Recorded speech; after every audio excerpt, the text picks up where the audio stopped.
一个冰箱的名牌上面写着96，那么它的容量是96吗？不是的，它是3个一起加起来，96加45加41等于182啊。容量在150升以上的价值就比较高一点。收废品每天都有惊喜，今天10块钱收回了一个空的冰箱壳子，外面的3个门也没有了，里面的塑料壳子都不见了，甚至连最重要的压缩机都没了。还好我有这些零件把它组装起来，让它利润最大化，不然拆掉的话不值什么钱了，整个卖比较划算一点啊。这个冰箱是3个门的，里面真的是伊拉克城市有些这些底下是有一些铜管在这里的，拿个强磁吸一下，看看这些管子是不是铜的，能上磁的是铁管的。压缩机一般是在冰箱的下方，冰箱下方还有一块铁的，铁都不见了，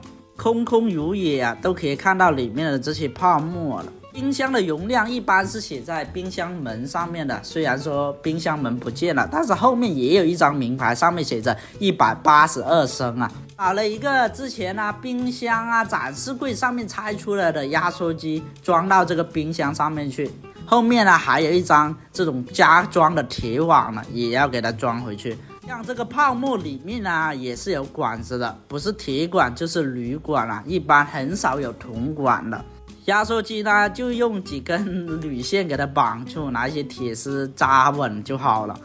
大小有点不匹配关键是底下是有一个支撑架子的，不见了。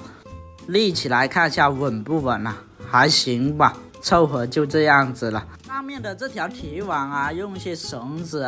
给它绑住，看着不是很好看，有点散架的样子不掉下来就行了。